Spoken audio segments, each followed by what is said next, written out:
Dr. Anthony Gonzalez here for another important show.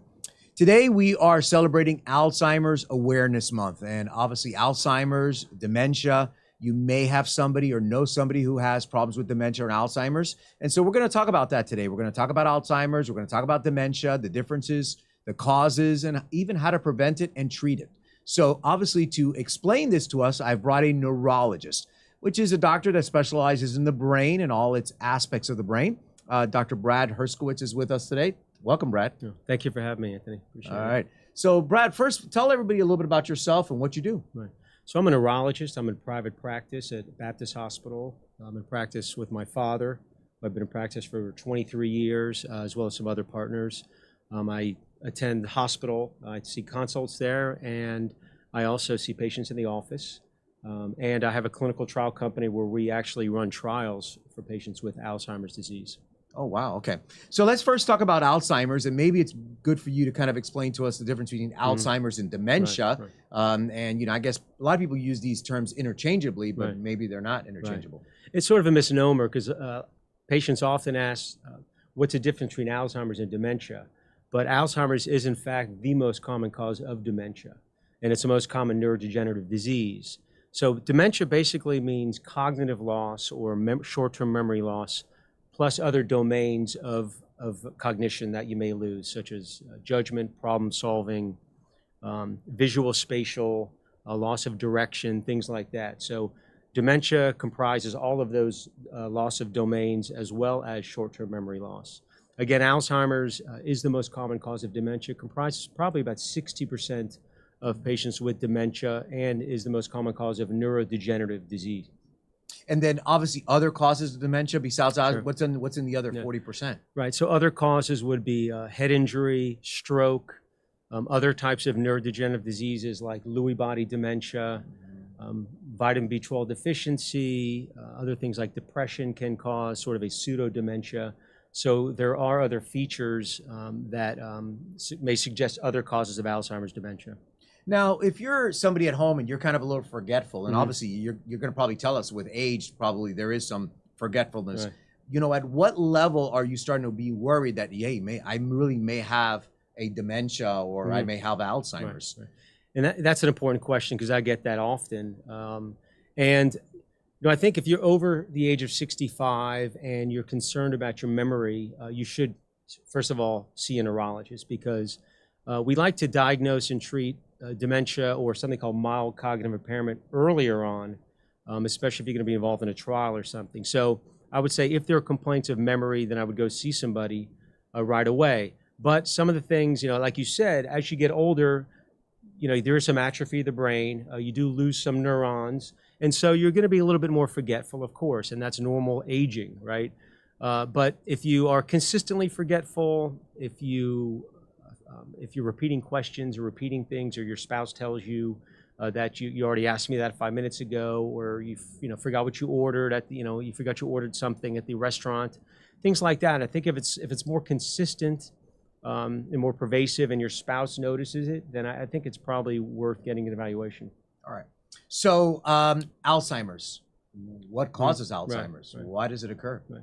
So you probably learned in medical school, as I did, the plaques and tangles. I don't know if you remember that, no, that's a long time ago. Okay. So plaques and tangles refer to the pathology of Alzheimer's, which was found probably 50 years ago or so. Those are amyloid plaques. Those are deposits of amyloid that are insoluble in the brain. And then tangles, which are composed of tau, which is another protein. So plaques and tangles, that's the hallmark of the pathology of Alzheimer's disease. Now, what causes Alzheimer's? We have an idea, but there seems to be many different causes. So there is something called the amyloid precursor protein that we all have. That's in neurons in the brain. And normally that is cleaved or cut by enzymes to form soluble amyloid, which doesn't deposit in the brain, and it's dissolved. It's dissolvable. But for some reason, in Alzheimer's patients, the amyloid precursor protein is abnormally cleaved in different locations of this protein, and it forms insoluble amyloid, which deposits into certain areas of the brain, has a predilection for like the temporal lobe and other places, hippocampus, affecting memory. And so those areas that insoluble amyloid cannot be broken down or dissolved. It builds up and it kills neurons. It kills synapses or connections in the brain, which lead to the degeneration and then to dementia. Now, something else called tau, T-A-U, which is another protein, also builds up following sort of the amyloid, and then that also causes degeneration.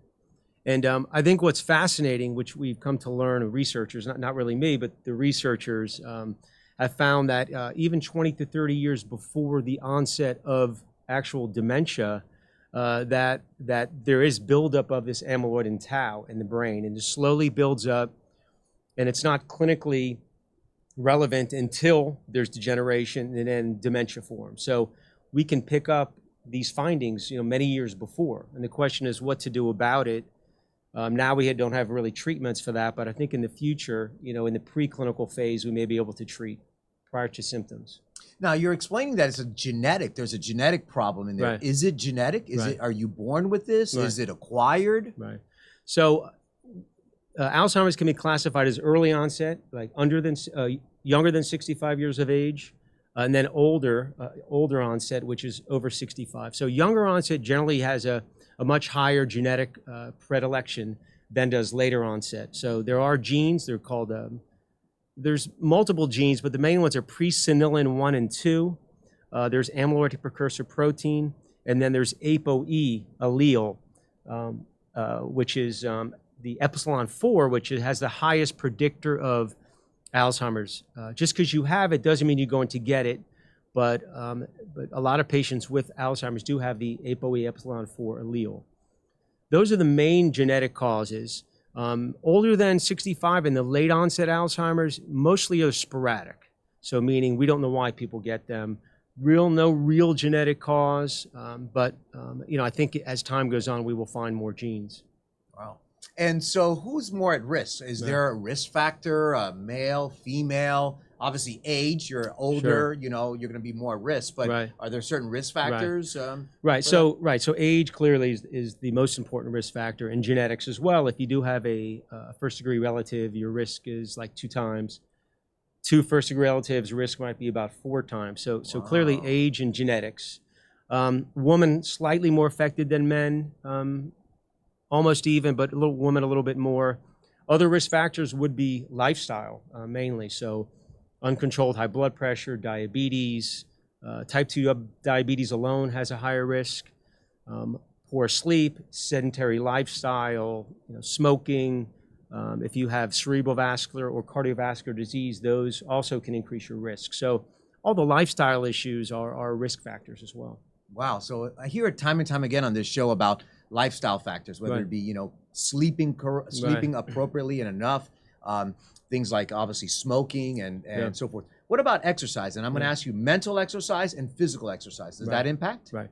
Oh, absolutely. So I was just listening to a podcast with Peter Attia, who's a well-known medicine doctor and expert in a lot of fields. And, they did a big database search, and he said exercise is the most important thing you can do. But exercise is good for everything. So I'm on top of my patients. If they have risk factors for stroke, diabetes, heart disease, whatever it is, exercise is good for everything. So definitely physical exercise, aerobic exercise, at least a couple days a week. Like you said, cognitive exercise, so stay cognitively fit, learn new things, do your puzzles, Sudoku, whatever it is. Those are very important. Sleep also, there's a lot of data with the importance of sleep. So, sleeping more than 7 hours, which, as a doctor, it's not easy. And we're doing a little bit less call now, as I was telling you earlier. So I do sleep more, and it's something I think about. So that's important. Diet, such as the Mediterranean diet, is also, there's some data on that.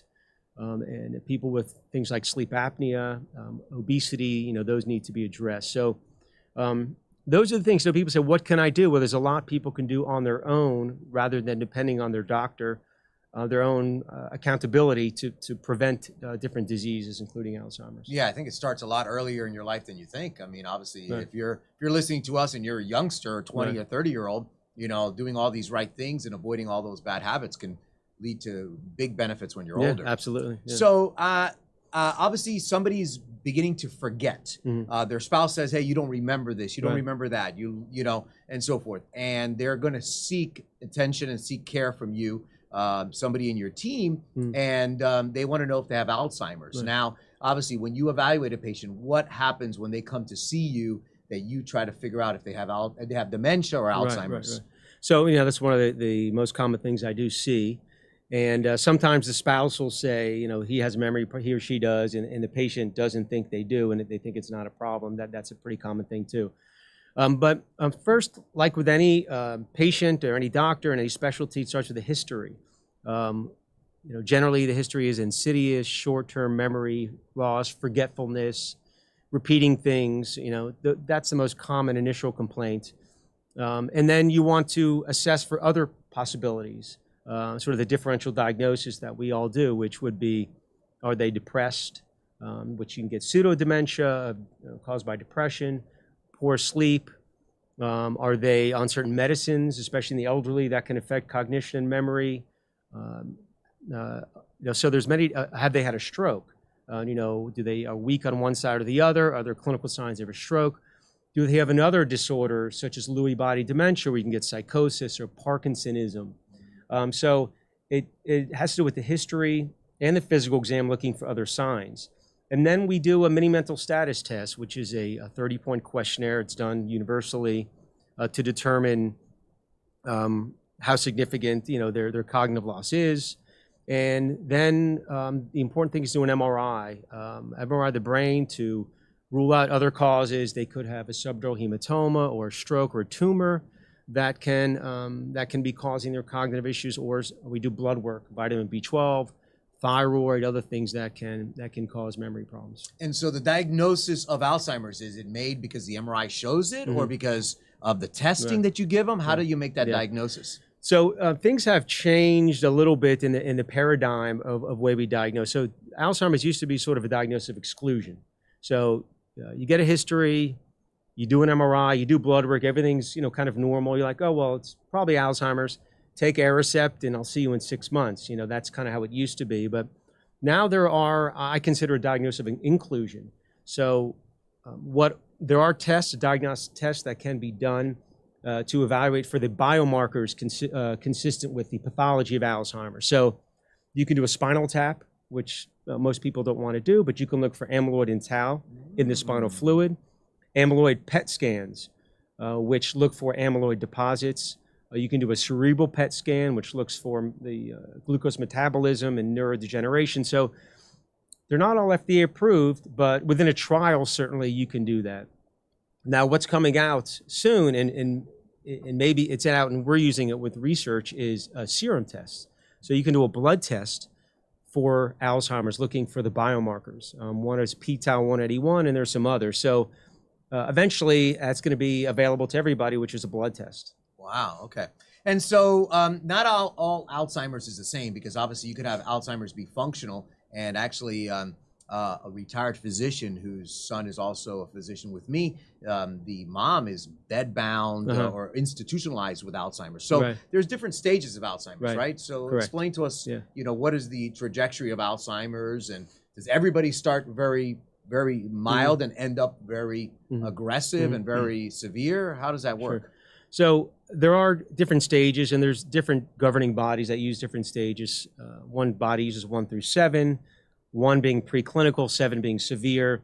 I like to use, simplify it. So there's a preclinical phase where there's no symptoms, and that's actually where you're developing what I mentioned before is the biomarkers. You know, it's sort of they're increasing the deposits, but you're still not have no clinical signs or symptoms. Then you develop something called mild cognitive impairment, which is developed years ago, and it's very important because this is the earliest stage of Alzheimer's.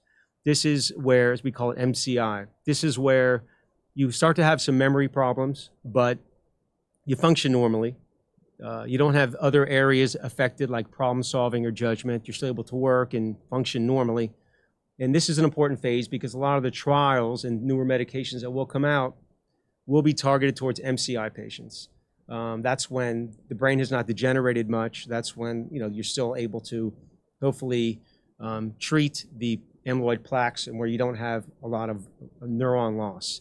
And that patient is not, they can function, but what's their problem? Right. The problem is really memory, short-term memory. Just memory. Just memory. They don't have dementia yet. Dementia, again, encompasses other areas like problem-solving, judgment, maybe get lost while driving, direction issues, things like that. So they just have memory. Okay, so that's the first. That's right, the first one. right. Okay. So it's MCI. Then it would be mild, where they, developed memory plus maybe have some other issues, can't problem solve as well, can't do the finances maybe, and then it just progresses, along a spectrum. When it just gets worse, there's more degeneration. It gets worse and worse. Other things that are involved with dementia are the neuropsychiatric symptoms, which are, probably to the caregiver are more important because that's what makes a person difficult to deal with. So as they go across the spectrum of mild, moderate, severe, they will often become depressed, agitated, hallucinate, wander, become verbally lost, abusive or physically aggressive. And those kinds of things are very difficult for the caregiver, and that's what leads to caregiver burnout, is when you're having to watch your spouse, and just those things are difficult. There is a new drug that was FDA approved recently for Alzheimer's agitation called Rexulti, so that's exciting as far as something that we have available for that. Does everybody progress like that, or not everybody progresses? Yeah. So most people progress in a similar fashion over time, probably 3 to 10 years, 5 to 10 years.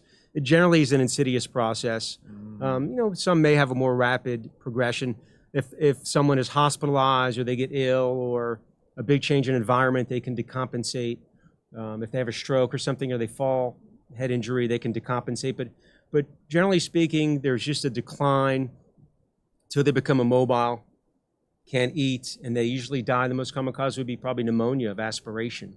Wow. Yeah, it's very difficult. And the younger people it's worse because they're healthier and they live out their whole disease process.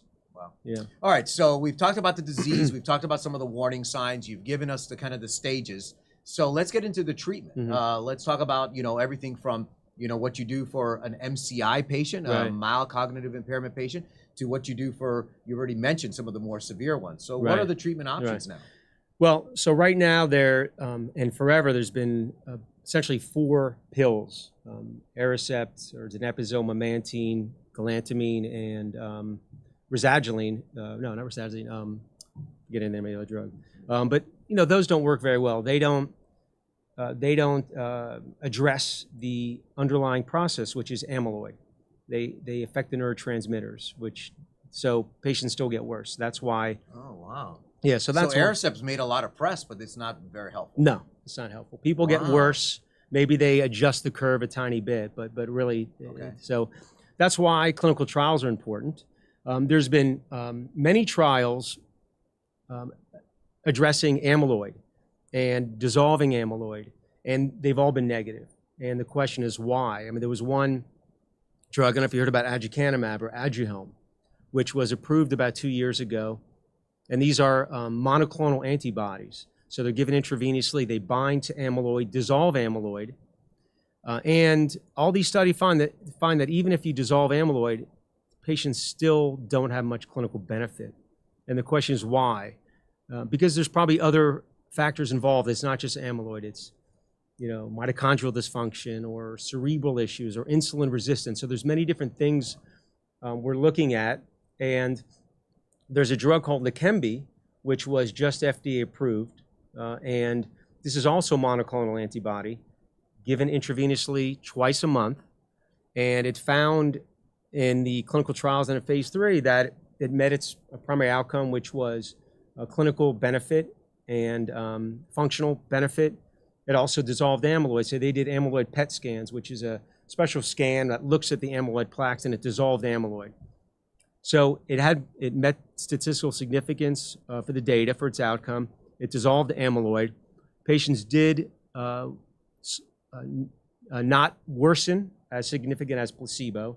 So there was benefit. Now, there are safety issues. There are infusion reactions. And what happens with these drugs that dissolve amyloid, is that they developed something called ARIA, which is amyloid-related imaging abnormalities. So these are areas in the brain that they're called swelling, because when you dissolve plaque, there's swelling, sometimes hemorrhage or blood. And those are in about 20%. And usually they're not clinically meaningful that much. You just may find it on a scan. But I've seen patients in my own practice that have had some symptoms of aphasia or headache or things like that. So, the drugs are not without side effects, and they need to, we need to take precaution. So that's exciting, Leqembi coming out, and there may be more in the pipeline. So in my clinical trial practice, which is called Brainstorm Research, I've been doing that for about 9 years. And we do trials in Alzheimer's, migraine, other Parkinson's, other types of disorders. And we're currently doing a couple trials for Alzheimer's patients, or MCI. And they look at, they're sort of different than these monoclonal antibodies that dissolve amyloid. One trial is by Cassava, which is a drug called simulfilam. And what it does is prevent the deposition of amyloid rather than dissolving it.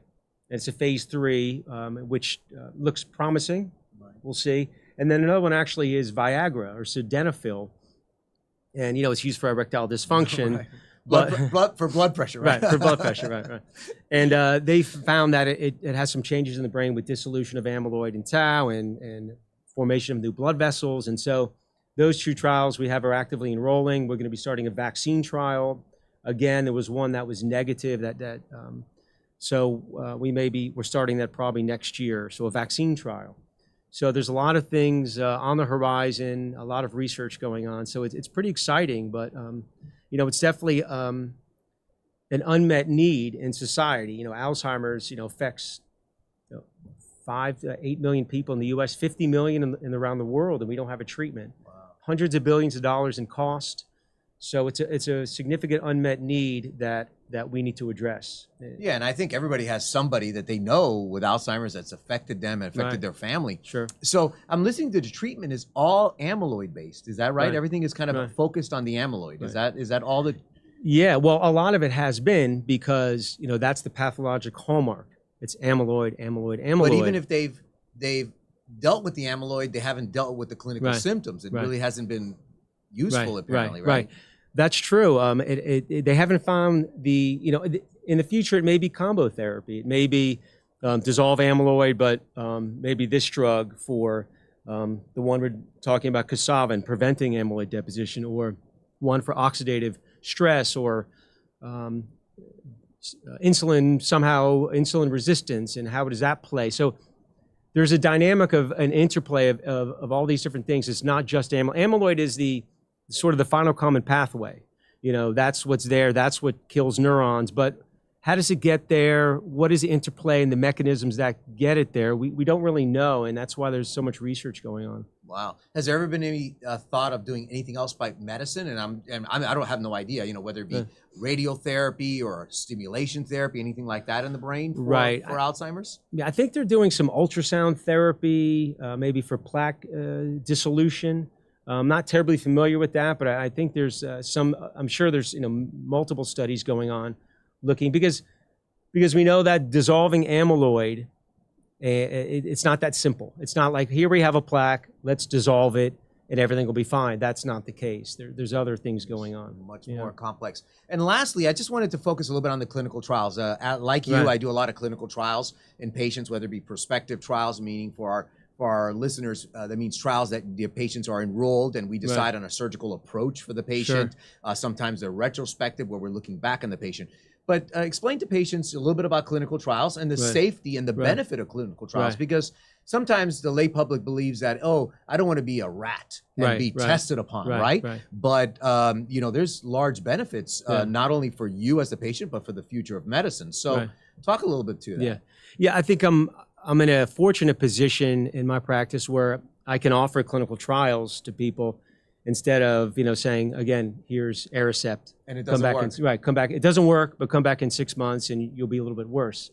So I explain to patients that, you can do nothing or you can do something. You can put yourself on the right, track to potentially helping yourself, your relatives, and the world and people with Alzheimer's. So I tell people that, again, it doesn't go through insurance. So, that's a process.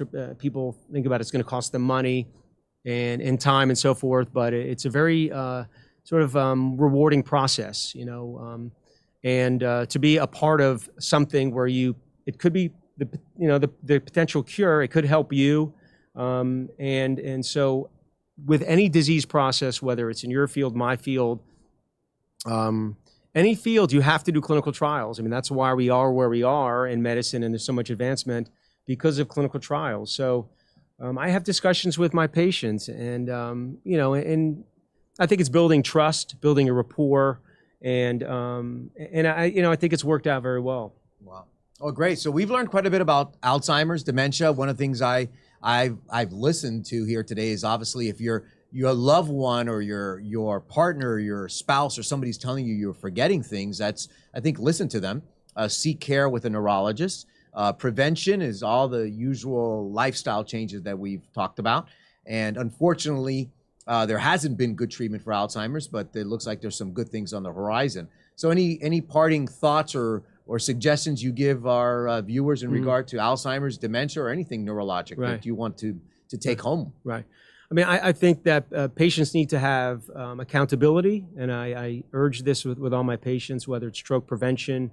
There are things that patients can do. I mean, we're limited as far as treatment for Alzheimer's, but patients can exercise regularly, maintain their weight, stay active, stay social, control their risk factors, and this goes with stroke, this goes with heart disease. And if we do those things, I think we'll prevent a lot of disease, not just Alzheimer's, but multiple disease processes, hospitalizations, morbidity and mortality. And that's, we want to live long, but we want to live healthy. Yeah. And that's the way to do it. Right. Well, thanks. Thank you, Dr. Brad Herskowitz, for being with us today, our neurology expert, talking to us about Alzheimer's and dementia. And thank you for joining us today on Miami Community Health. As always, I want you to have a great day and take care of yourself and your family.